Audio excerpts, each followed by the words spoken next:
Good afternoon all of you. আজকের Sunday আর এখন রমজান মাস চলছে আমাদের। সারাদিনই না খাওয়া না দাওয়া, আর ছাদের তো কাজ আছে, এটা তো বাদ দেওয়াই যাবে না। ছাদ পুরো আজকে পরিষ্কার করেছি। দেখো কত নিম পাতা এখানে পড়ে থাকে। এমনি এই যে এইদিকে যে নিম পাতাগুলো, এত নিম পাতা এখানে পড়েছিল, সব তুলে তুলে ফেললাম, জল দিয়ে পানি দিয়ে ভালো করে ধুলাম ছাদ।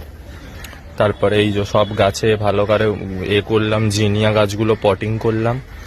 আর ওইদিকে যাচ্ছি পরে। আর এই দিকে দেখো গরমের ফুল, দেখো শীতকালে জবার সাইজগুলো একটু ছোট হয়ে গেছিল, গরমে দেখো সাইজগুলো কি বড় বড় হয়েছে। আবার কত কুড়ি। গাছটার এখন হার্ট প্রুনিং করার কথা, কিন্তু আমি করতে পারছি না, যেহেতু মায়াও লাগছে। এত কুড়িগুলো নষ্ট হয়ে যাবে।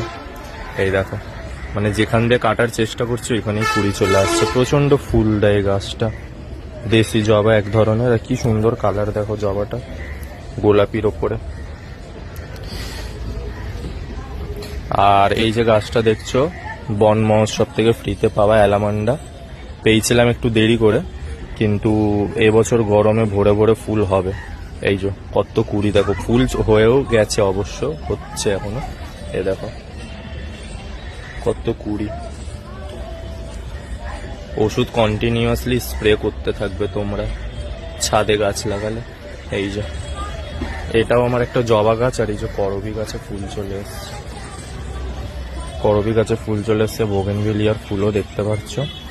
আর এই যে আমার রক্ত জবা, থোক্কা রক্ত জবা, আজকের একটাও ফুটি নেই। দুটো আই থিঙ্ক কালকেরই ফুটবে, এই দুটো কালকেরই ফুটবে।